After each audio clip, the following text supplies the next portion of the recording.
너지 않아 비켜보니 노란 바다에 세 개의 파도가 날 반기네. 별이 빛나는 밤에 당신은 더욱 빛나네. 안녕하세요. 펄이 빛나는 밤 주펄입니다. 오늘은 2024년 11월 11일 빼빼로데이입니다. 그리고 지금 시각은 이제 10시가 됐습니다. 오늘 방송을 세 번째 켰습니다. 첫 번째 방송은 시청자 여러분께서 제안해 주신 굿즈 제안서를 살펴보는 방송이었고요. 두 번째 방송은 사일런트 힐이라는 공포 게임을 좀 했고요. 그리고 이렇게 세 번째 펄이 빛나는 밤으로 오늘 세 번 펄하를 하게 되었습니다. 왜 이렇게 부지런하냐고요? 부지런한 건 아니고요. 그냥 뭐 재밌잖아요. 재밌으니까 하는 거죠, 뭐. 오늘도 늘 해오던 대로 여러 사연들을 또 읽어드릴 생각이고, 노래 먼저 또 하나 듣겠습니다. 오늘의 오프닝 곡은 말이죠. 하현상의 하이웨이입니다. 하현상의 하이웨이였습니다.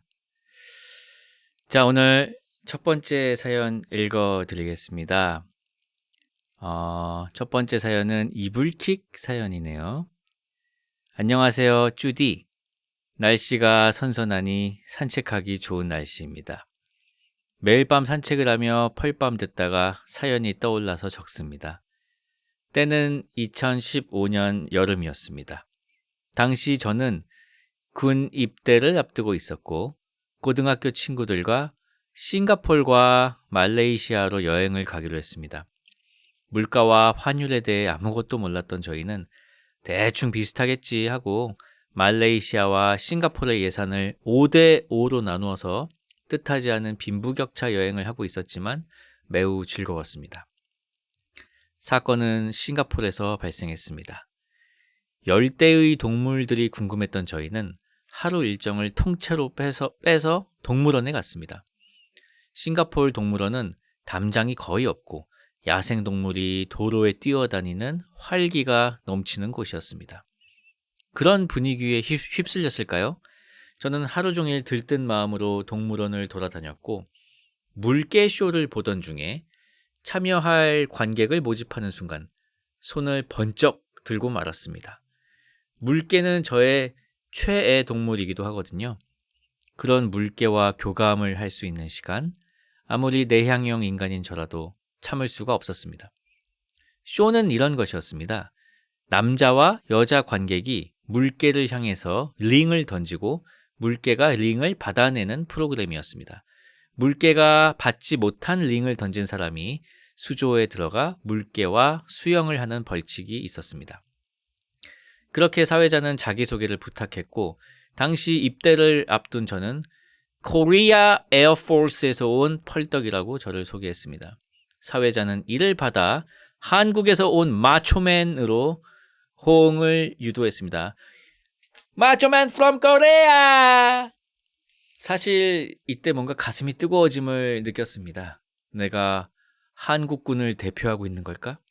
이런 자부심을 갖고 저는 물개를 향해 링을 던졌습니다.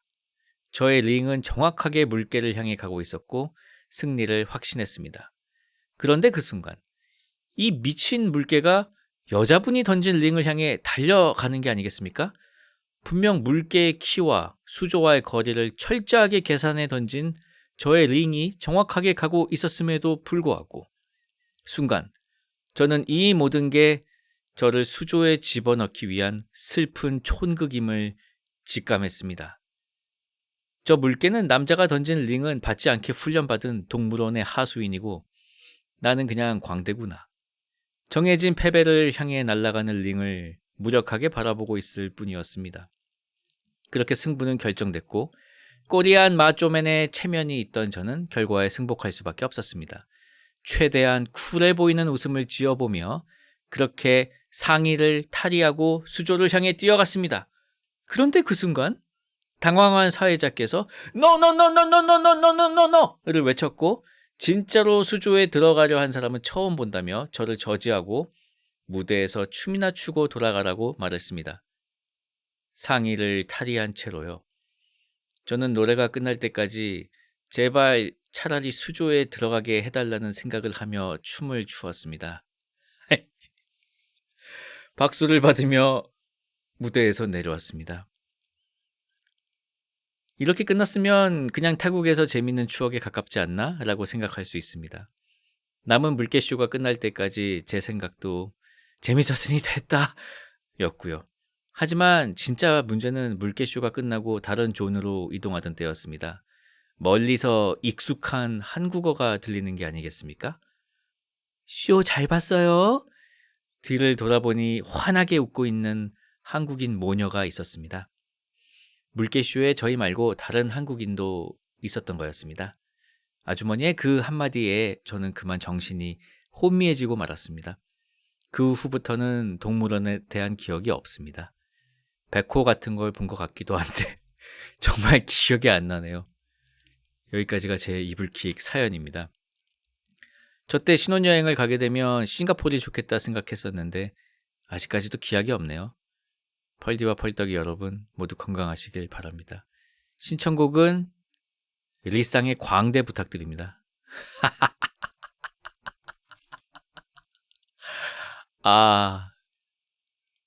수조에 들어가는 게 차라리 나았을 것을. 그러네요, 진짜. 진짜 어떡하죠? 광대 듣겠습니다. 리쌍의 광대였습니다. 광대가 신청한 광대 잘 들었습니다. 자, 다음 사연 읽어드리겠습니다. 다음 사연은 하찮은 고민 사연입니다.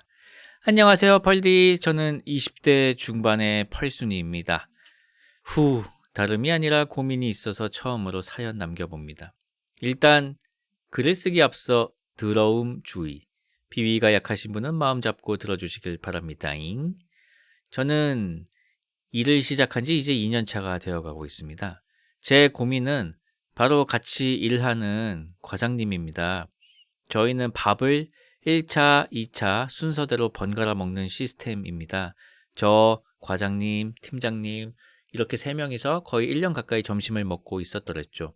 과장님은 나이가 저희 회사에서 2번째로 나이가 많으십니다. 그래서 그런지 몰라도 항상 식사를 하시고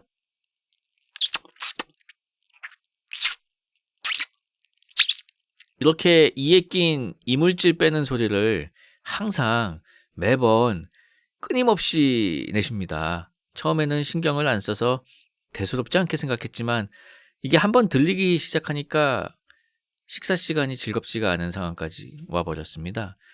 언제 한 번은 팀장님이 점심 약속이 잡혀서 저와 과장님 둘이서 식사를 했던 적이 있었습니다. 역시 식사를 마친 뒤 찝찝 타임이 들어왔습니다. 너무 화가 났나 보지. 과장님, 제발 찝찝 좀 멈춰주세요. 너무 역해요. 라고 하고 싶었지만 나이가 있으신지라 상처를 받으실 것 같아 소심하게 과연 몇 번 찝찝하는지 세어봤답니다. 회사까지 돌아오는 10분 동안 약 40번의 찝찝을 하셨더랬죠. 비위가 강한 편인데 더 이상 과장님의 찝찝은 참을 수가 없습니다. 펄디, 과장님이 상처받지 않게 제 고민을 해결할 방법이 없을까요? 제발 도와줘잉! 참고로 이쑤시개에 쓰십니다. 라는 사연이었습니다. 야, 이거 사실 말하는 게 참 어렵습니다. 이거 아무리 친해도 이렇게 막 쭈쭈댄다거나 아니면 밥 먹을 때도 이제 쩝쩝거리면서 먹는 사람 있잖아요. 이거 친해도 얘기하기가 쉽지가 않아요.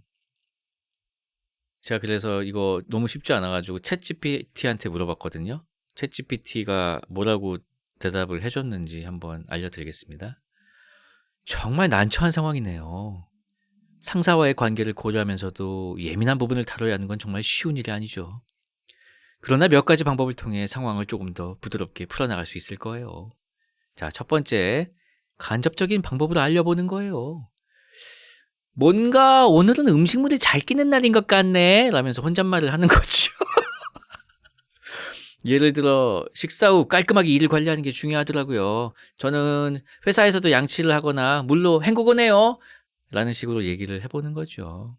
이렇게 자연스럽게 자기관리 이야기를 꺼내며 대화의 흐름을 이끌어 가는 거라고 합니다. 자, 그리고 팀 전체의 문화를 바꾸는 방법이 있대요. 다 밥 먹은 다음에 자, 식사 후 다 같이 물 한 컵으로 입을 헹구는 건 어떨까요? 하면서 팀 전체의 문화를 바꿔보세요. 이제 2년 차지만. 그리고 세 번째는 간단한 선물을 주는 거예요. 작은 구강 청결제를 준비해서 팀원들한테 다 나눠주는 거예요. 제가 요즘 즐겨 쓰는 건데 정말 상쾌하더라고요. 라면서 이렇게 드리는 거죠. 근데 이거는 너 입냄새 난다라는 뜻 아니에요? 마지막, 이게 제일 기가 막힌 대답인데요.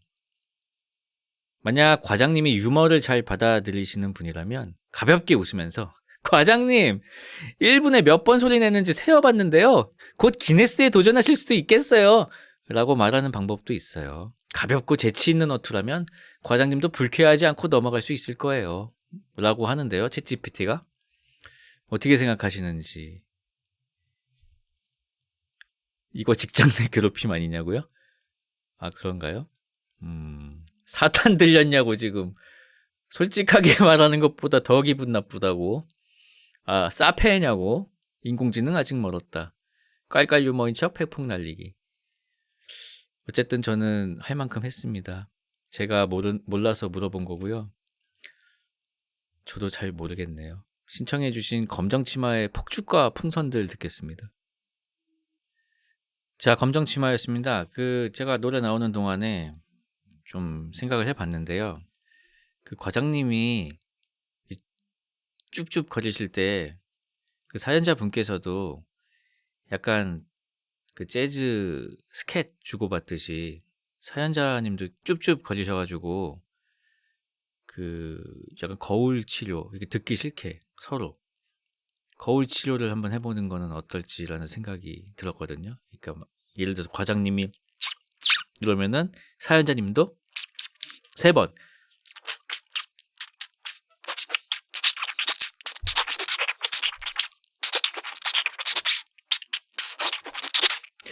이러면은 뭐지? 나는 지금 쭈쭈대는 게 아니야. 리듬을 타는 거야 하면서 어떻게 돼보지 않을까? 라는 생각도 들고 한번 생각해 봤습니다.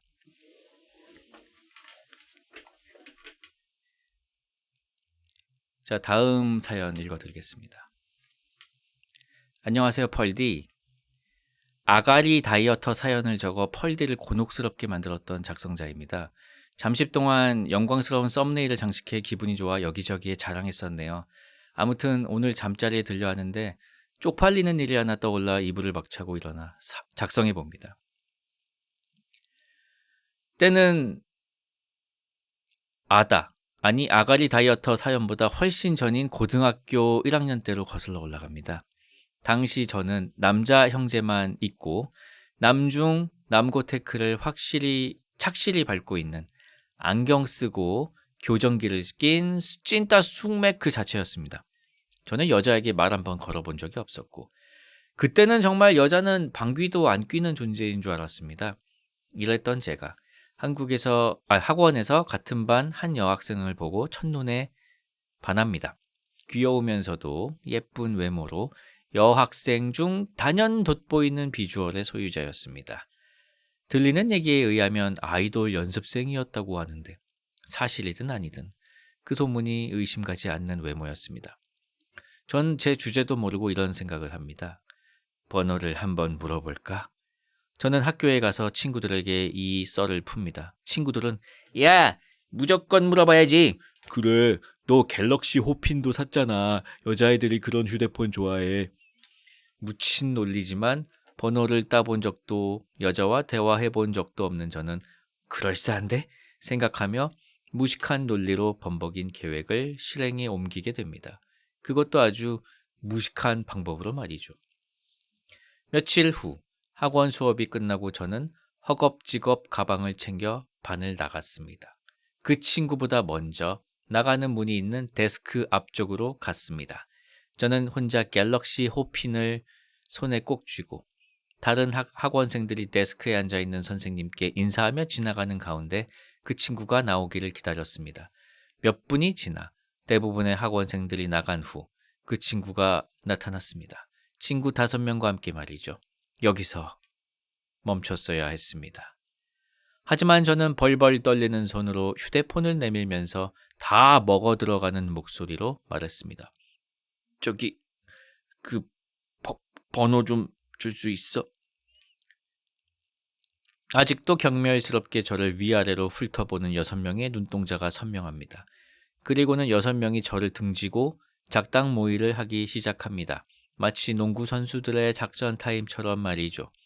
그 시간은 정말 몇 시간과도 같이 느껴졌습니다. 쏙닥쏙닥거리다 중간에 한 명씩 고개를 돌려 제 얼굴을 보고는 다시 본인들끼리 떠들었습니다. 데스크에 앉아있는 선생님은 이 6대1의 대치 상황을 일렬에서 아무 말 없이 관람하고 있었습니다. 얼마나 시간이 지났을까요? 회의가 끝났는지 6명은 몸을 돌렸습니다. 그리고 아무 말 없이 눈도 마주치지 않고 일렬로 저와 갤럭시 호핀을 지나쳐 문으로 나갔습니다. 너무한 거 아니야 이건?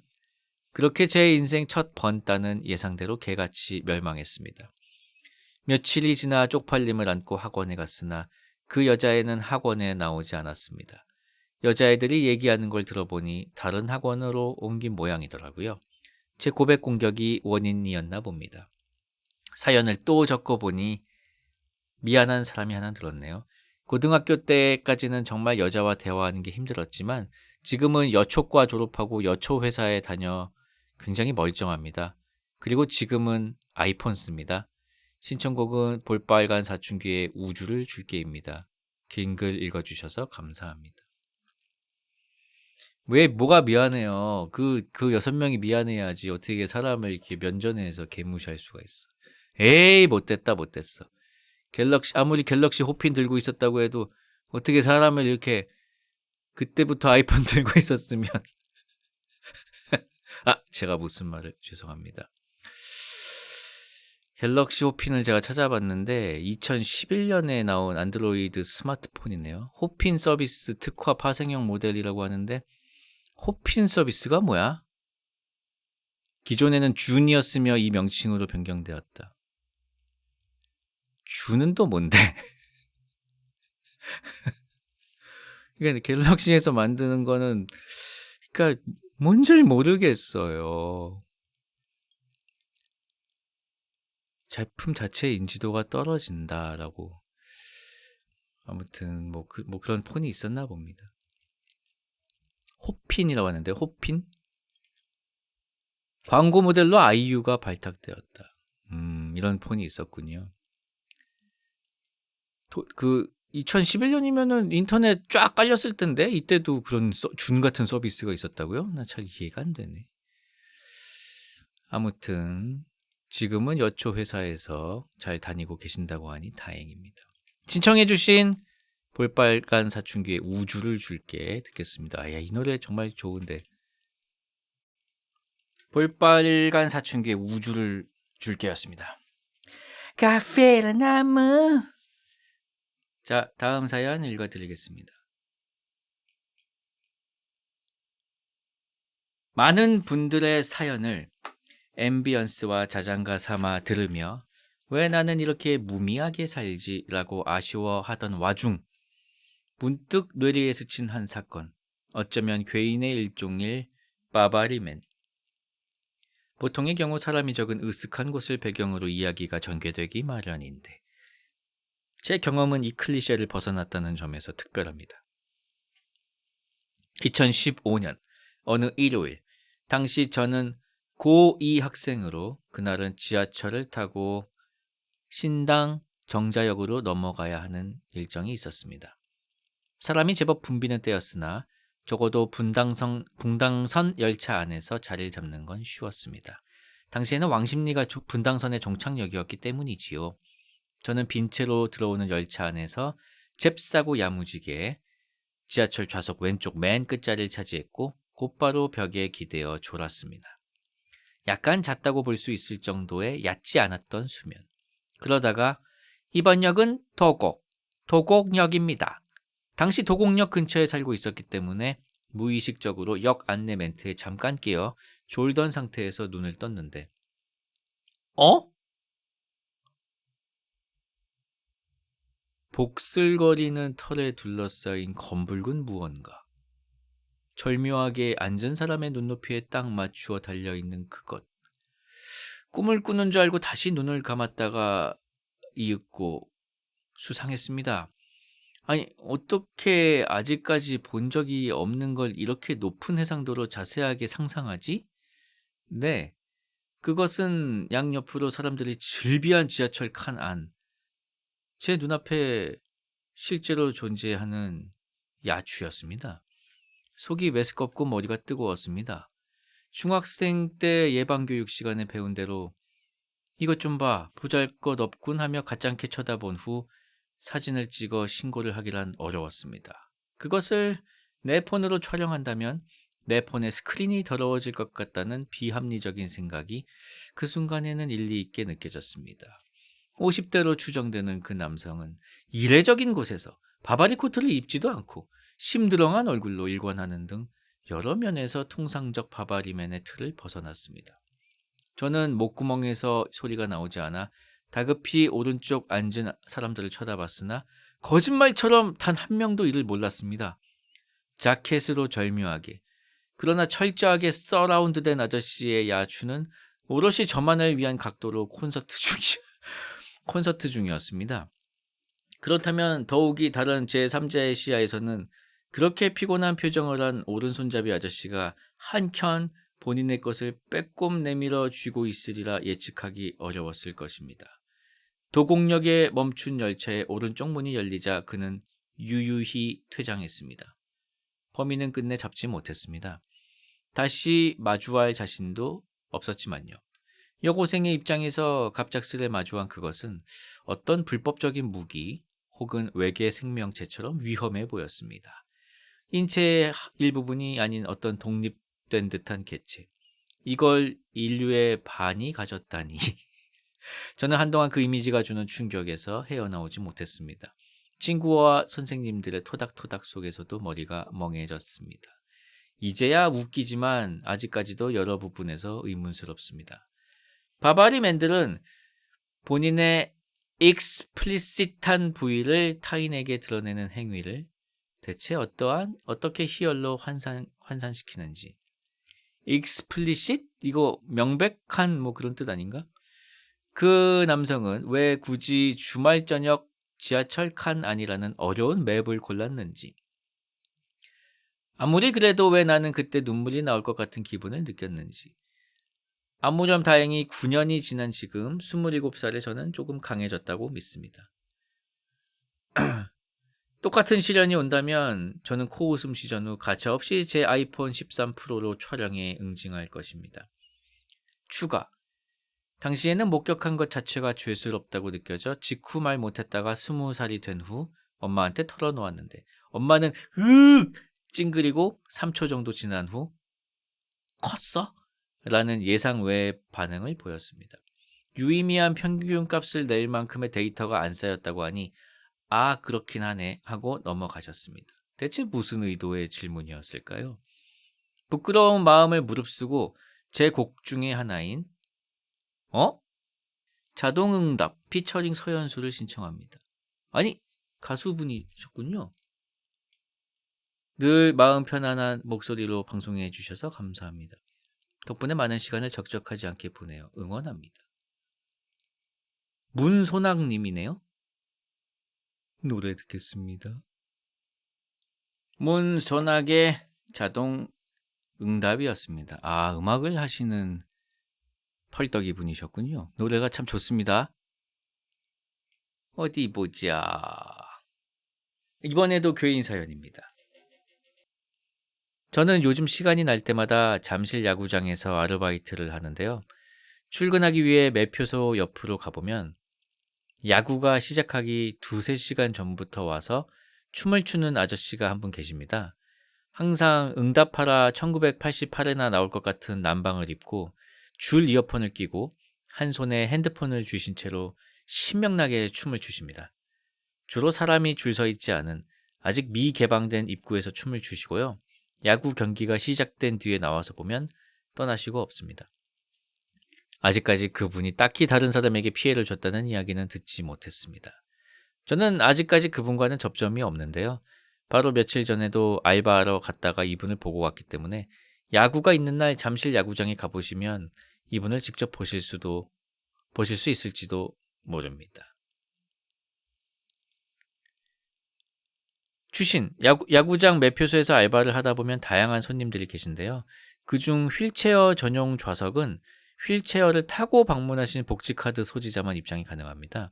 가끔 휠체어 대신 의자를 가지고 오시거나 혹은 그냥 들어가서 서서 보겠다는 분이 계시는데 절대 불가능합니다. 읽어주셔서 감사합니다. 라는 사연이었습니다. 예? 이럴 수가 있나요? 변기 모양을 왜 물어보신 걸까요? 진짜 희한하시네요. 야구라. 요즘 야구 하고 있습니까? 한국 시리즈 하고 있습니까? 아니면은 지금 포스트 시즌입니까? 누가 결승 올라갔어요? 야구? 끝났어요? 누가 우승했어요? 기아가 우승했어요? 와. 야구 얘기 하지 말자고요. 기분 꿀꿀한데.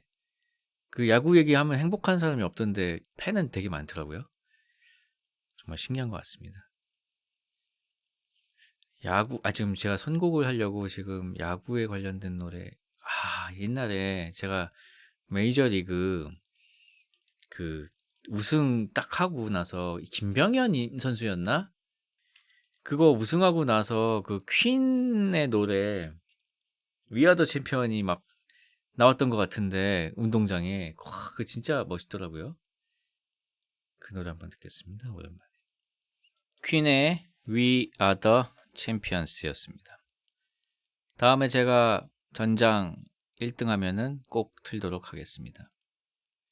자, 다음 사연 읽어드리겠습니다. 안녕하세요, 펄디. 펄밤 항상 재밌게 듣고 있습니다. 저는 평범한 삶을 살아서 보낼 만한 사연이 없는 게 아쉬웠는데 이번에 추가하신 주제 열정 사연 중에 딱 맞는 게 있어서 사연 보내봅니다. 그것은 바로 제 친구의 덕질에 관한 이야기입니다. 오해하지 마세요. 제 친구 얘기입니다. 제 친구는 한때 가상의 락밴드에 빠졌던 적이 있습니다. 묻힌 너구리 아이돌 퍼리펄이나 버튜버, 버추얼 아이돌 분들이 활동하시는 요즘은 낯설지 않지만 친구가 한창 덕질하던 5, 6년 전만 해도 가상밴드? 실체도 없는 그런 걸 왜 좋아해? 라는 반응을 주로 들었다고 합니다. 제가 아니라 친구가요. 친구는 가상의 여고생 밴드들의 우정과 성장을 다룬 게임의 팬이었는데 그 게임의 특이한 점은 주기적으로 콘서트를 열어서 캐릭터를 담당하시는 성우분들이 직접 밴드 곡을 연주하고 캐릭터를 연기하기도 하는 일종의 거대한 롤플레잉이자 락지컬 같은 공연을 열곤 했다고 합니다. 습덕 중에서도 행동하는 습덕이었던 친구는 그 콘서트를 보러 가고 싶어 했지만 현실적인 문제가 있었습니다. 그 콘서트는 일본 현지에서만 열리는 공연이었기에 아무래도 현지의 진짜들과 같이 공연을 즐길 정도로 담대하지도 않았고 표 구하기도 쉬운 일이 아니어서 마음을 접을 수밖에 없었다고 합니다. 하지만 아쉬움도 잠시. 마침 국내 어떤 극장에서 라이브 뷰잉을 진행한다는 소식을 듣게 됩니다. 라이브 뷰잉이란 극장 한 관을 통째로 임대해서 콘서트를 생중계해주고 다 같이 응원도 하고 떼창도 하는 월드컵 거리 응원의 극장 버전이라고 하는데 저는 잘 모르겠네요. 상영관은 전국에서 단 한 곳, 수강 신청을 방불케 하는 치열한 경쟁 끝에 예약에 성공한 친구는 환호를 질렀지만 도대체 회사에 뭐라고 해야 하나 라는 고민에 가슴 한켠이 싸해졌다고 합니다. 친구는 부산 사람이었거든요. 아무리 습덕인 걸 부러워하지도 숨기지도 않는 상습덕인 친구라도 차마 회사에 가상밴드의 공연을 보려고 연차를 냅니다 라고는 말할 수 없었겠죠. 장고 끝에 대충 외국 밴드 공연을 보러 간다고 둘러대고는 마침내 공연 날이 다가왔습니다. 이른 아침에 부산을 출발하여 서울에 도착할 때는 이미 오후. 버스를 내린 친구에게 코가 시큰한 무채색 추위가 덮칩니다. 계절은 늦겨울이었고 따뜻한 남쪽 나라 출신인 친구는 껴입은 옷 사이로 스며드는 추위에 부르르 떨었습니다. 하지만 이 고통 또한 도파민으로 바꾸리라 애써 웃으며 극장으로 출발했습니다. 떠듬떠듬 익숙치 않은 지하철 노선도를 읽어가며 도착한 극장. 로비에 들어서자마자 바글바글한 인파에 놀랐습니다. 명백히 소규모로 보이는 일반 관객들과 마치 죽은 듯한 눈으로 벽을 바라보고 있는 저와 같은 목적으로 보이는 대규모의 무리. 놀랍게도 파워 밸런스는 비등해 보였습니다. 남들에게 민폐 끼치기 싫어하는 습덕들의 착한 면모가 보이는 것 같았습니다. 저는 습덕이 아니지만 그렇게 공연이 시작되자 로비를 메웠던 인파들이 일제히 상영관으로 우르르 이동하는 모습은 전쟁터로 출발하는 신병들처럼 비장했습니다. 일반 관객들의 놀라는 모습에 왠지 모를 뿌듯함을 느끼며 저도 로비를 뒤로 하였습니다. 상영관에 들어서자 비장한 신병들은 기대에 한박 웃음을 짓는 팬들로 바뀌었고 그분들이 일제히 가방에서 야광 응원봉을 꺼내는 모습에 한참을 속으로 웃으며 저도 준비해온 응원봉을 꺼냈습니다. 좌석은 200석 남짓, 응원봉은 400개 이상. 공연이 시작되고 조명이 꺼지자 장관이 펼쳐졌습니다. 400개의 네온 사인 들불들이 노래에 따라 모였다가 흩어졌다 일제히 흔들리는 모습은 흡사 초신성 폭발이 일했을까 싶을 만큼 웅장한 광경이었습니다. 노래 사이사이에 가수들에게는 들리지도 않을 구령을 맞춰 넣으면서 우리는 하나였습니다. 지금은 아쉽게도 게임의 한국 서비스가 끝나버리고 열정도 식어 다시 볼 수 없는 광경이 되었지만 아직도 그날의 광경이 가슴속에 새겨져 있네요. 여러분은 이 정도까지 누군가를 덕질해 본 적이 있으신가요? 침착맨님의 영상 중에 우리 모두는 누군가에게 습덕이었다라는 영상이 있었습니다. 저는 한때나마 그렇게 누군가에게 열정적이어서 습덕이어서 다행이었다고 항상 생각하곤 합니다. 긴 글 읽어주셔서 감사합니다. 신청곡은 게임에서 가장 좋아했던 밴드 레이즈 어 스이렌의 디클라레이션 오브 XXX로 부탁드리겠습니다. 다음에 기회가 생기면 친구가 가상 아이돌을 프로듀스한 얘기에 대해서도 사연을 쓰고 싶네요. 추신, 회사 팀장님이 한 번씩 그 해외 밴드 이제 공연 안 하냐고 물어볼 때마다 진땀이 흐르네요. 라는 사연이었습니다. 일단 노래를 듣겠습니다. 레이즈와 스이렌의 디클라레이션 오브 XX라는 곡이고요. 그리고 저는 옛날부터 생각을 했었는데 이 연차를 쓸 때 이 사유를 써야 되는 거는 저는 사생활 침해라고 봅니다. 내가 쉬는 거를 왜 쉬어야 되는지를 네가 왜 알아야 되는데? 아무튼 노래 듣겠습니다. 레이저 스위렌의 데클라레이션 오브 XXX였습니다. 무슨 뜻이죠 이게? 그 다음에도 그 사연 올려주세요. 직접 가상 아이돌을 프로듀스한 얘기도 한번 올려주십시오. 궁금해집니다.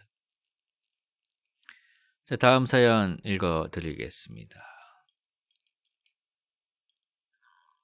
안녕하십니까 펄디. 저는 쭈펄님이 할아버지의 11개월을 리코더로 연주할 때부터 보던 시청자입니다. 그동안 유튜브로만 보다가 요즘 쭈펄님의 라디오를 재미있게 듣고 있어서 저도 이불킥 사연을 하나 적어봅니다. 때는 제가 대학교 1학년 교양 수업을 들었을 때 있었던 일입니다. 저는 조직과 심리학이라는 수업을 들었었습니다. 이 강의를 두 번째 듣는 날, 이전 수업 강의실이 멀어서 강의 시간에 아슬아슬하게 온 저는 남은 자리를 재빨리 스캔했습니다. 가장 앞줄에만 자리가 비어 있었고 저는 어쩔 수 없이 가장 앞줄에 앉았습니다.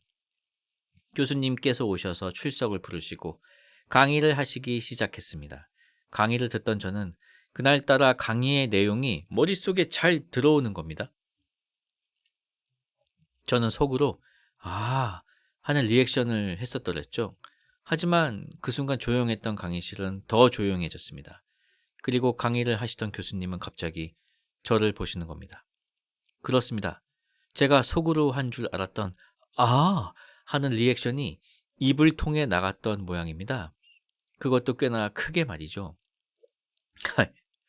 강의실이 좁기도 했고 가장 앞에 앉아 있었던 탓에 제 목소리는 교수님 귀에 다이렉트로 들어갔고 교수님은 저에게 강의의 내용이 이해가 잘 됐는지 물어보셨습니다. 다른 모든 학생들은 저를 보고 있었고 저는 약간 소심했던 성격 탓에 에 라고 작게 대답했습니다. 여기까지 들으시면 이건 작은 해프닝에 불과하고 이불킥까지는 아닐 거라 생각하실 겁니다. 저의 대답을 들은 교수님은 방금 수업한 부분에 대한 질문을 하셨고 저는 시원하게 틀렸습니다. 졸지에 저는 강의 중간에 모든 걸 이해한 척 어그로를 끌고 답은 틀려버린 그런 학생이 되어 있었던 것입니다. 저는 단지 잘못 이해했을 뿐이었는데 말이죠. 제 대답을 들은 교수님의 표정은 순간이지만 당황한 기색이 보였습니다. 교수님은 갑자기 제가 입은 노란색 가디건을 보시더니 올해의 컬러가 노란색이라던데 가디건이 예쁘네요 라며 황급히 말을 돌리셨습니다. 저는 남은 시간 내내 몰려오는 부끄러움을 참고 강의가 끝나자마자 짐을 챙겨 나왔습니다. 신청곡은 이무진의 청춘 만화 부탁드립니다. 야, 저는 되게 멋진 대답을 해내고 그 대학원생이 되는 엔딩을 상상했었는데 그냥 틀리고 이건 예상하지 못했네요. 이무진의 청춘 만화 듣겠습니다. 이무진의 청춘 만화였습니다. 가사가 진짜 좋네요. 뭔가 아주 멋진 청춘 만화, 애니메이션 또는 영화의 엔딩으로 쓰이면 정말 좋을 것 같은 느낌이 드는 막 바닷가에서 뛰어가는 막 뭔가 점프하면서 끝날 것 같은 그런 느낌의 아주 상쾌한 곡이군요. 정말 좋습니다. 제 다음 사연 읽어드리겠습니다. 다음 사연은 오랜만에 소울푸드 사연입니다. 안녕하십니까 주펄. 소울푸드 사연 주제가 올라와 저에게도 딱 떠오르는 음식과 사연이 있어서 글을 남겨봅니다. 어릴 적 저는 부모님께서 맞벌이를 하셨고 정해진 주기에는 두 분 다 밤 11시가 넘어서 집에 들어오실 정도로 바쁠 때가 있어서 저녁을 제가 알아서 챙겨 먹어야 했습니다. 물론 국이나 찌개는 잠깐 데워서 먹어도 되게끔 반찬은 냉장고에서 꺼내서 바로 먹을 수 있게끔 어머니께서 아침에 다 준비해 놓고 출근하셨기 때문에 혼자서도 밥은 차려 먹을 수 있었습니다. 그러던 어느 날 컴퓨터를 하다가 요리 블로그를 몇 개 보게 되었는데 요리를 직접 하는 것이 너무 재밌어 보이는 게 아니겠습니까? 또 즐겨보던 애니메이션에서도 요리 코너가 따로 있었는데 캐릭터가 이것저것 섞어가며 요리를 하다 보면 음식이 뚝딱 나오는 것이 어린 마음에 호기심이 생겼었나 봅니다. 그래서 블로그나 애니메이션에 나오는 레시피들을 찾아보며 집에 있는 재료들로 조금씩 요리를 만들기 시작했는데 완성된 요리가 맛있는 맛이 나는 게 신기하기도 했고 맛있었던 건 부모님 퇴근 전에 새로 만들어 드려서 맛있다며 잘했다고 칭찬을 듣는 것이 무척이나 기분이 좋아서 그때부터 요리하는 걸 즐겼던 것 같습니다. 초등학교 3, 4학년 때부터 시작했던 것 같은데 전자레인지로 할 수 있는 정말 간단한 것부터 시작해서 나중에는 혼자 불도 써가며 즐겁게 요리를 했던 기억이 나네요. 주제를 듣자마자 그 어릴 적 고사리 손으로 열심히 만들었던 많은 요리 중 하나가 떠올랐는데 바로 아버지께서 제일 좋아하시는 비빔국수였습니다. 아버지께서는 면 요리는 무조건 비빔으로만 드실 정도로 비빔류 면 요리를 좋아하셨어요.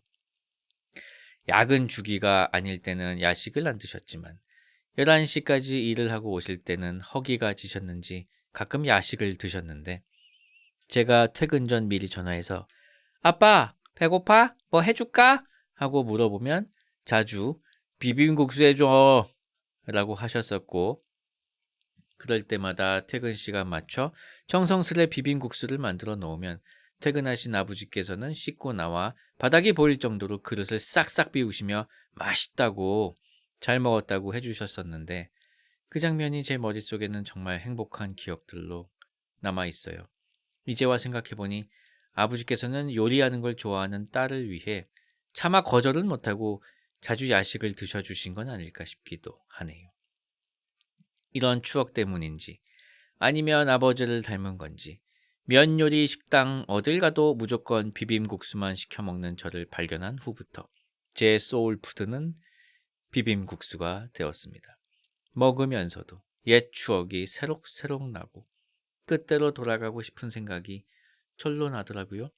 이제 다 큰 성인이 된 저는 퇴근하고 집에 돌아오면 녹초가 돼서 요리고 뭐고 아무것도 하기가 싫은 어른이 되어버렸지만, 그런 딸을 보면서 가끔씩 비빔국수 해줄까? 라고 하시며 직접 손수 비빔국수를 말아주시는 아버지 덕분에 이제는 제가 세상에서 제일 맛있는 비빔국수를 얻어먹고 있네요. 글을 쓰다 보니 저는 상상도 못할 밤늦게까지 힘들게 일하시면서도 딸을 위해 아침 일찍 일어나 요리를 해주시던 부모님의 정성과 사랑이 느껴져 조금은 울컥합니다. 나중에 언젠가는 아버지가 해주시는 비빔국수가 그리워질 때가 올 것을 알기에 남은 시간 동안 부모님께 더욱 효도해야겠다고 다짐할 수 있는 좋은 시간이었습니다. 신청곡은 너드 커넥션의 좋은 밤 좋은 꿈 부탁드립니다. 야, 정말 따뜻해지는 사연이네요. 비빔국수는 차게 먹어야 하지만 사연 자체는 비빔국수랑 같이 먹으면 더 맛있는 계란국 같은 따뜻한 사연이군요.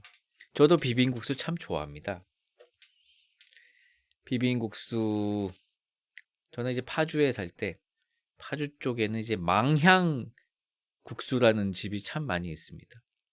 고향을 그리워하면서 그 북쪽에다가 이제 국수집을 차리시는 분들이 있었던 것 같은데, 거기에 비빔국수가 참 맛있었던 기억이 나네요. 집에서도 열무김치가 있다 싶으면은 그냥 면 뚝딱 삶아가지고 소면 열무김치에 그냥 참기름하고 고추장만 넣어서 쓱싹쓱싹 비벼서, 나중에는 젓가락으로 비비는 것도 귀찮아가지고 비닐 장갑을 끼고 그냥 막 묻혀가지고 먹었던 기억이 납니다. 그리고 뭔가 좀 특별한 날에는 거기에 골뱅이도 좀 썰어 넣었던 기억이 나네요. 말하면서 왜 이렇게 침이 고이지? 소면을 착 끓여가지고 거품이 일어나면은 찬물 한번 끼얹고, 또 거품이 일어나면은 찬물 한번 끼얹고, 그거를 3번을 한 다음에 불을 꺼가지고 채반에 받쳐가지고 찬물에다가 착착착착 해가지고 전분기를 뺀 다음에 꼭꼭 짜가지고 그거를 접시에다 넣은 다음에 거기다가 이제 고추장하고 오이 좀 썰어 넣고 저기 열무김치하고 참기름 넣고 싹싹 비벼가지고 깨 좀 뿌려서 입이 터지게 한 움큼 넣고 우걱우걱 만드는 데는 10분 걸리는데 먹는 데는 1분. 환장하겠네. 한번 해야겠네요. 벌써 한 입 했다고요? 자, 너드 커넥션의 좋은 밤 좋은 꿈 듣겠습니다. 배고파지네. 이거 큰일 났네. 이거 너드 커넥션의 좋은 밤 좋은 꿈이었습니다. 자, 다음 사연 읽어드리겠습니다. 다음 사연은 오랜만에 망한 또는 안 망한 사랑 사연입니다. 안녕하세요, 펄디. 잘 때마다 항상 펄빛밤을 틀어놓고 잠에 들고 있는 24살 애청자입니다. 때는 2020년 제가 풋풋한 20살 시절의 이야기입니다. 초등학교 때부터 알고 지낸 여자애가 한 명 있는데요. 일단 그 애가 이 이야기의 주인공이니 호순이라고 칭하도록 하겠습니다. 저와 호순이는 어릴 적부터 알고 지냈지만 친하지는 않은 그런 사이였습니다. 같은 학원도 다니고 짝꿍도 하고 그랬지만 저와 호순이의 사이는 그냥 아는 사이 정도였죠. 그런데 2019년 말에 저는 수능도 끝나서 놀 수 있는 시간이 많았어요. 제가 게임을 좋아하다 보니 친구들이랑 같이 자주 게임을 했었습니다.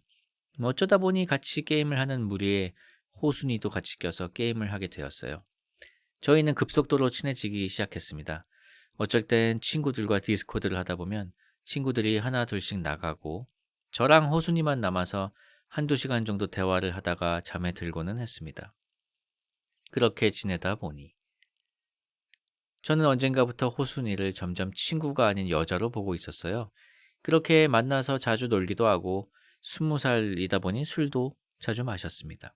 그치만 놀 때는 단 둘은 아니었고 다른 남자애도 항상 같이 껴서 놀았어요. 이 친구를 A라고 하겠습니다.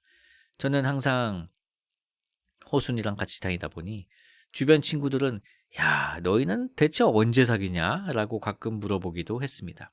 그럴 때마다 그냥 어색하게 웃어 넘기곤 했죠. 그렇게 친구랑 같이 셋이서 영화를 보기로 했는데 자리가 친구, 저, 호순이 이렇게 앉아서 영화를 봤어요. 근데 영화를 보다 보니 호순이가 제 어깨에 기대서 영화를 보고 있는 겁니다. 저는 그때 이제는 확실하다고 느꼈어요. 이제는 친구가 아닌 연인 사이로 발전될 거라고요. 하지만 어떤 계기로 인해서 저랑 호순이가 그만 멀어지게 되어버렸습니다. 한 4개월 정도는 연락을 안 하게 되었는걸요. 그렇게 제가 9월에 군대에 입대를 하기로 예정되어 있었는데 7월 정도쯤에 호순이에게 연락이 온 겁니다. 같이 게임을 하자고 하더라고요. 그래서 저는 흔쾌히 또 호순이와 게임을 밤새 했고 다시 급속도로 가까워지게 되었습니다. 군대 가기 전 2달 동안은 거의 매일을 호순이랑 같이 보낸 것 같아요. 저희는 서로 느끼고 있었습니다. 누구 하나 고백하면 연인 사이가 된다는 것을요. 보통은 남자가 고백하는데 저는 그럴 수가 없었습니다. 왜냐하면 군대가 저를 기다리고 있기 때문이었어요. 그렇게 입대 날짜가 다가오고 바로 전날에 호순이랑 같이 술을 마셨습니다. 그때 호순이가 엄청 울더라고요. 저 없으면 이제 누구랑 노냐고. 저는 울음을 꾹 참고 호순이를 달래줬던 기억이 납니다. 그렇게 고백 한번 못 해보고 좋아하는 감정을 뒤로한 채 입대를 하게 되었습니다. 입대를 하고 일주일 정도 지났을 때 친구한테 전화로 들은 얘기인데 호순이가 제 친구 A한테 술에 취한 채로 전화를 했다고 하더라고요. 그 내용을 들어보니까 호순이가 제가 호순이를 좋아하고 있다는 걸 누구한테서 들은 모양이었습니다. 그래서 제 친구 A한테 취한 채로 전화를 해서 펄떡이가 나를 좋아하고 있었대 라고 말을 하며 울었다고 하더군요. 그걸 들은 저는 살짝 후회하기도 했어요. 그냥 고백하고 입대할 걸 그랬나 하고요. 그 뒤로 호순이는 하루도 빠지지 않고 저한테 인터넷 편지를 써줬어요. 그것도 한 장 가득하게 말이죠. 저는 그 편지로 훈련소 시절을 버텼던 것 같습니다. 그렇게 저는 자대로 가게 되었고 휴대폰을 받게 되었어요. 제일 먼저 연락을 한 건 당연히 호순이었습니다. 보통 엄마한테 먼저 하지 죄송합니다. 호순이가 무척 반가워하더군요. 그렇게 신병 휴가 때 만나기로 약속을 잡았습니다. 그렇게 신병 휴가를 나오게 되었고 저는 호순이에게 줄 선물을 PX에서 잔뜩 사서 나왔습니다. 물론 부모님 것도 샀지요. 저는 호순이에게 고백을 하기로 마음먹었습니다. 하지만 원래 인생은 뜻대로 안 된다잖아요. 제 계획은 산산조각이 나버렸어요. 우연치 않게 호순이가 다른 남자랑 연락을 하고 있는 걸 보았습니다. 누구랑 연락하는지는 몰랐지만 저랑 만나서 노는 내내 연락을 주고받더라고요. 저는 직감적으로 남자랑 연락하고 있다는 걸 느꼈고 결국 고백하지 못한 채 군대로 복귀를 했습니다. 그렇게 며칠 뒤 제 친구의 인스타에 호순이랑 찍은 사진이 올라온 걸 보았습니다. 저는 바로 DM을 보냈고 둘이 무슨 사이냐고 물어봤죠. 네, 맞습니다. 둘이 사귄다고 하더라고요. 그 연락하고 있던 남자애가 제 친구였던 거예요. A는 아니고 B라는 다른 친구입니다. 저는 DM으로 축하한다고 보내주고 그날 화장실에서 하염없이 울었던 기억이 납니다. 그 B라는 친구도 곧 입대하는 거였는데 호순이한테 입대하기 전에 고백을 했던 거였습니다. 그렇게 둘이 사귀고 말았지요. 저는 B도 군대를 가기 때문에 얼마 못 가 헤어질 거라고 생각했습니다. 제 바람이기도 했지요. 하지만 아니더라고요. 2024년 10월 15일 지금까지도 잘 만나고 있더군요. 가끔씩 생각해 보긴 합니다. 제가 군대 가기 전에 고백을 했더라면 어떨지 말이죠. 그치만 후회하지는 않습니다. 그 덕에 저는 지금 여자친구를 저녁 후에 만나 2년 넘게 예쁘게 만나고 있기 때문입니다. 미친 변화구. 그 뒤로 B와 저는 완전히 멀어지게 되었고 호순이와도 완전히 멀어졌습니다. 뭐 당연한 결과겠지요. 어차피 이루어지지 않을 사랑이었던 것 같습니다. 긴 글 읽어주셔서 너무 감사하고요. 신청곡은 기리보이의 우리 서로 사랑하지는 말자로 하겠습니다. 감사합니다. 볼끝이 살아있네요. 이게 변화구가 장난이 아니네요. 저는 이루어질 거라고 생각을 했는데 안 이루어져가지고 망했나 싶었는데 2년 넘게 또 다른 사람을 예쁘게 만나고 있는 미친 변화구. 지금 채팅창에서 특검을 해야 한다고. 아, 그렇군요. 노래 듣겠습니다. 끼리보이의 우리 서로 사랑하지는 말자였습니다. 군대에서 사연자분께서 군대에서 많이 들었을 듯이라는 채팅이 있네요. 저는 군대에서 많이 들은 노래가 그 장나라님의 그대도 힘든가요? 뭐 이런 거 있었는데 제목이 기억이 안 나네요. 그거 하고요. 깊은 사랑이 죄라면 반으로 줄일게. 그 노래가 저희 군대에서 되게 자주 나왔었어요. 내 삶의 반. 타령 총각이냐고요? 아닙니다. 자, 다음 사연 읽어드리겠습니다. 안녕하세요, 펄디. 펄밤을 라디오 삼아 공부하며 듣고 있는 초등 임용고시를 준비하고 있는 고시 장수생입니다. 선생님이 되기 전에 이런저런 사회 경험을 해보고 싶어 사회일도 하고 학원 강사일도 하고 군대도 먼저 갔다 오고 하다 보니 친구들에 비해 좀 많이 늦은 나이에서야 임용고시를 준비하고 있습니다. 열정이라는 카테고리를 듣고 제가 가장 최근에 열정적으로 했던 일이 무엇인지 생각해보니 올해 상반기에 했던 기간제 교사 일이 생각이 나서 사연 남겨봅니다. 때는 올해 초 기간제 교사를 하며 임용 준비를 하면 좋지 않겠냐라는 부모님의 권유로 기간제 교사를 하게 되었습니다.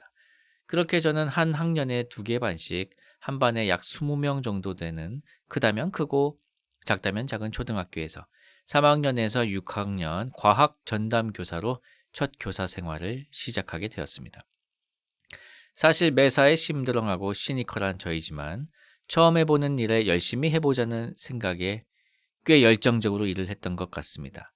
3학년 교과서에서 배추 흰나비를 키우는 단원이 있는데 직접 업체에 연락해 애벌레를 부화 시기에 맞춰 구해와 한 달여간 나비까지 직접 키워 풀어주기도 하고 4월에 있는 과학의 날 행사 기획자가 되어 전교생 대상의 과학의 날 행사도 진행하며 전교생에게 직접 핀 버튼 배지를 만들어 기념품으로 만들어주기도 했습니다. 과학에 관심이 많은 친구들에게 스페이스X 발사 영상을 보여주며 일론 머스크 이야기도 해주고 가끔은 궤도님의 괴소리 가득한 침투부 과학 특강이나 승우 아빠님의 액화질소 요리 영상을 보여주며 과학 이야기를 들려주기도 했습니다. 그러다 보니 과학실은 쉬는 시간과 점심시간마다 놀러온 아이들로 가득 차 아이들의 떠드는 소리로 가득 차곤 했습니다. 오죽했으면 매일 찾아오는 3학년 아이들이 있었는데 다른 선생님들이 그 아이들 보고 과학실 지방령이라고 부를 정도였으니까요. 아니 과학실인데 지방령이라니요. 아니 이 2개가 붙을 수가 있는 단어인가? 과학실 지방령. 그런 저를 건실한 일꾼으로 보신 건지 좋은 사람으로 보신 건진 모르겠지만 저는 기간제 교사로는 굉장히 드물게 그것도 6개월짜리 단기 기간제로는 매우 드물게 6학년 학생들의 수학여행에 따라가기도 했습니다. 그것도 보조로 따라간 게 아니라 임신으로 인해 인솔이 힘들어진 담임 선생님 한 분을 대신해서 임시 담임 교사로 따라갔었습니다. 애들을 데리고 롯데월드고 창덕궁이고 국립중앙박물관이고 다니면서 아이들과 추억을 쌓고 왔습니다. 그렇게 나름 열정 넘치게 3월부터 6월까지의 짧은 기간제 교사 생활을 마치고 지금은 11월에 있을 임용고시 준비를 하고 있습니다. 만약 합격을 해서 정교사가 된다고 해도 이번 기간제 생활처럼 열정이 넘치게 할 수 있을지는 잘 모르겠네요. 마치 산왕전에 모든 힘을 쏟아낸 북산이 될지 끝까지 몸과 마음을 불태우는 렌코쿠가 될지는 저도 잘 모르겠습니다. 날이 추워지는 요즘 다들 건강에 유의하시길 바라며 신청곡은 들을 때마다 전투력으로 열정이 솟아오르는 소닉 더 해지욱의 OST His World를 신청합니다. 이야, 3월부터 6월까지 3개월 동안 정말 열심히 기간제 교사 생활을 하셨군요. 마치 스쿨 오브 락이라는 영화가 떠오르기도 하네요. 아이들이 엄청 좋아했겠어요. 헤어질 때 아이들이 혹시 눈물 흘리진 않던가요? 선생님 너무 보고 싶어 하진 않나요? 정말 그 짤방도 생각이 나요. 난 상대가 누구든 최선을 다한다. 그게 초등학생이랄지도 말이야! 그라는 짤방이 있었는데 그게 생각이 나기도 하네요. 아무튼 임용고시 좋은 결과 있으셔서 꼭 원하시는 선생님 되시길 바라겠습니다. 신청해 주신 소닉 더 해지욱의 OST His World 틀어드리겠습니다.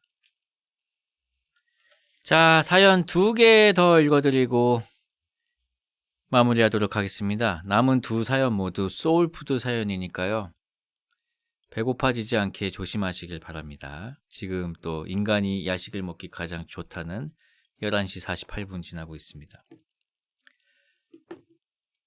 안녕하세요, 펄디. 매번 유튜브로 사연을 듣다가 소울푸드 특집을 듣고 이거다 싶어서 드디어 사연을 보내봅니다. 저는 어렸을 적에 부모님이 바쁘셔서 주말이면 할머니 댁에 가서 하룻밤을 보내곤 했습니다. 추운 겨울이면 이른 새벽에 할머니는 저를 깨워 동네 목욕탕에 데려가 뜨거운 물에 몸을 불리곤 사포보다 거친 초록 떼수건으로 절 박피하듯 밀어버렸습니다. 당시 어렸던 저는 할머니와의 목욕탕행은 무척 괴로운 일이었습니다. 그러나 이걸 극복하게 해준 저의 소울푸드, 청국장. 할머니는 저와 목욕탕에 갔다 오신 후 할아버지 아침밥을 차려드려야 한다며 두부가 듬뿍 들어간 찌개를 한 상 차려주셨습니다. 비주얼은 된장찌개 비슷한데 냄새가 뭔가 독특해서 할머니 이게 뭐예요? 여쭤보니 청국장이라고 하셨습니다. 용기 내서 한 입 쓱 떠서 먹어보니 이런 너무 고소하고 묵직하고 맛있었습니다. 또 밥에 청국장 국물과 두부를 얹고 으깨어서 먹으니 기가 막힌 맛이었습니다. 이래서 청국장이구나 하고 생각했습니다. 그렇습니다. 저는 청국장을 천국장으로 착각했습니다. 너무 어렸을 적이라 단어를 써보지도 못한 터라 천국 같은 맛이라 이름이 청국장이구나 라고 당연하게 생각했습니다. TMI로 새우젓, 오징어젓도 지읒 받침 젖으로 알았습니다. 그래서 독특한 맛이 나는구나 하고요.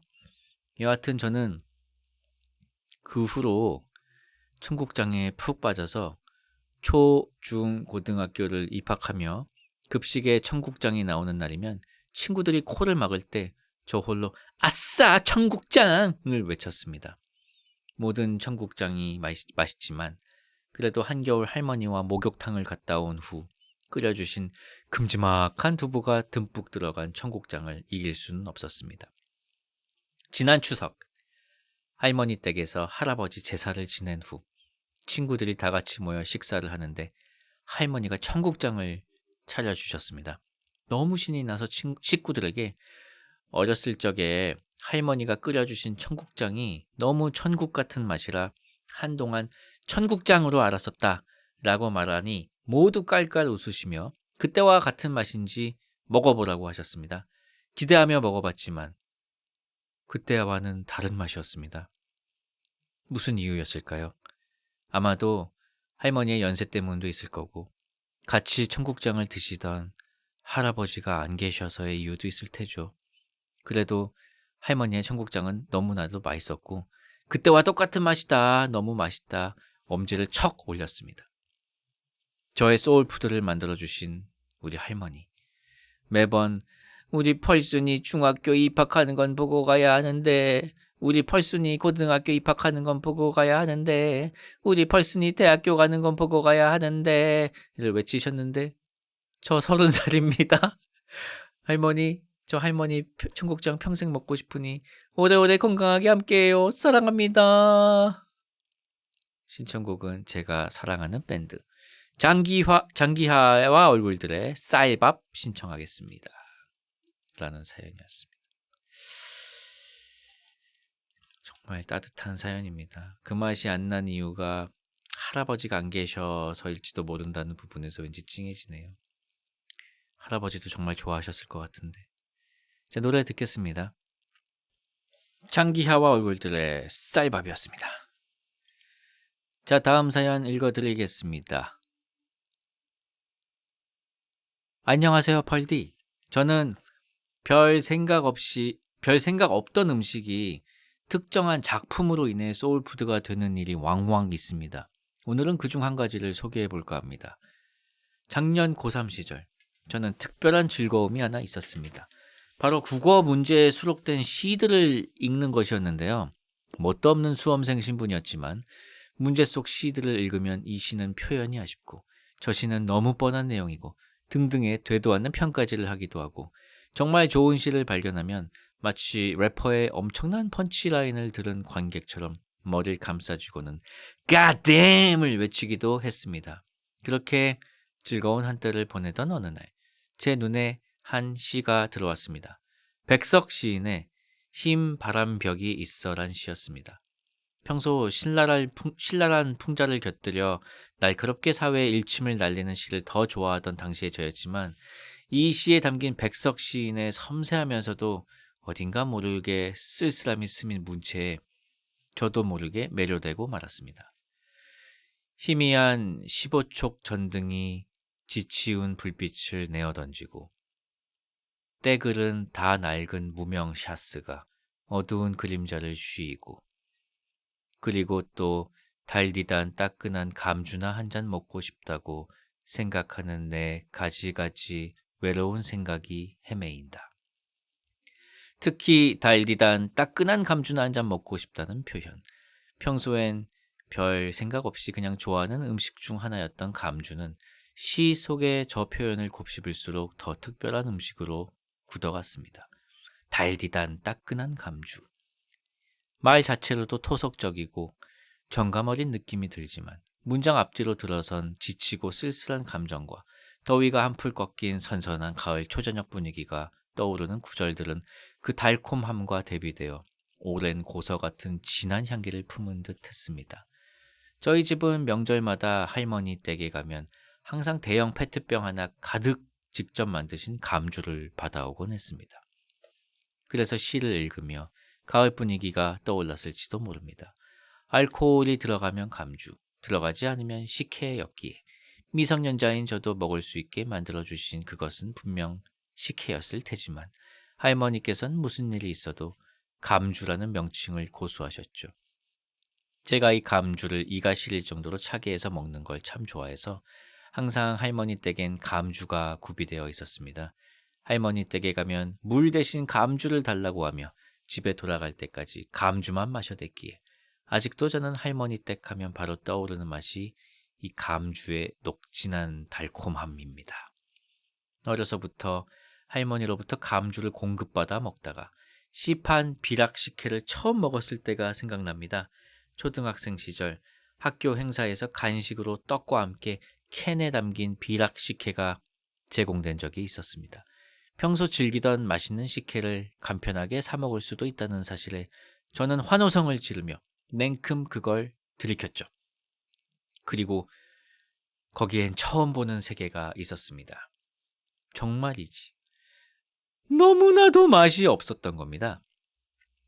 분명 달긴 달았지만 콜라를 먹다가 제로 콜라를 먹으면 느껴지는 지지 기반 없이 붕 떠버린 가벼운 단맛이라 되게 이상했습니다.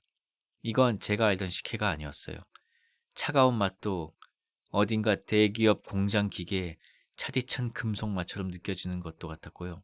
특히 밥알, 이 밥알이 정말 불쾌했습니다.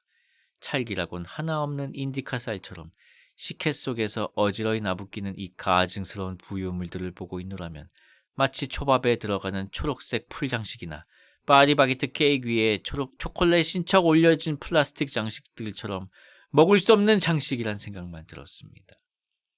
그냥 식혜에는 본디 밥알이 들어가니까 그 모양을 내기 위해 성의 없이 형식적으로 넣은 듯했습니다. 게다가 씹으려고 하면 이빨에 닿자마자 매가리 없이 부스러져 흔적도 없이 사라지는 이 불쾌한 식감과 단맛을 다 해치는 세상 밍밍한 맛까지 인간의 거죽을 뒤집어쓰고 인간의 행태를 흉내내는 듯한 기괴한 맛에 저는 식혜 한 캔을 다 비우는 동안 밥알이 식도로 넘어오지 않도록 입에서 검문 검색을 강화해야만 했습니다. 이렇게 시판 식혜의 대표주자인 비락 식혜를 맛본 후엔 더더욱 할머니 댁에서 받아온 것을 감주라고 부르고 싶어졌습니다. 감주. 어감도 어딘가 산뜻한 식혜보다는 더 묵직하고 진득하게 느껴지지 않습니까? 감주. 그렇게 감주의 진면목을 새롭게 발견한 날은 추석으로부터 며칠 지나지 않아 때마침 집에 감주가 남아 있었습니다. 전에 무라카미 하루키의 글을 읽으며 위스키를 마시면 같은 경험을 공유한 것 같다는 기분이 든다는 글을 읽은 기억이 났고 저는 잔에 한가득 감주를 따라 시를 펼쳐놓고 다시 읽어보며 감주를 마셨습니다. 할머니의 정성어린 손맛처럼 녹진한 달콤함과 체온으로 지칠 듯 달아오른 식도를 진정시켜주는 시원함. 그것들이 어우러져 환상적인 한국 전통의 단맛을 완성하고 있었습니다. 한 잔을 다 비우고 나면 잔 바닥에 남은 밥풀들을 숟가락으로 퍼먹는 맛 또한 일품이었습니다. 이 꾸덕하게 눌러붙은 밥알들을 한 숟가락 가득 퍼서 잘근잘근 씹으면 입안 가득 밥의 달콤함과 감주의 향이 어우러져 혀가 아릴 정도의 당도를 채워주었습니다. 이 경험은 너무나도 소중해 그날부터 감주는 저의 소울푸드가 되었습니다. 현재 할머니께서는 20살인 저보다도 더 건강하고 정정하시지만 그래도 언젠가는 이 레시피를 전수받아 볼 생각입니다. 전에 호박 식혜도 먹어봤는데 그것도 참 맛이 있어서 나중에 여러 재료를 넣고 제 방식대로 변형도 해보고 싶습니다.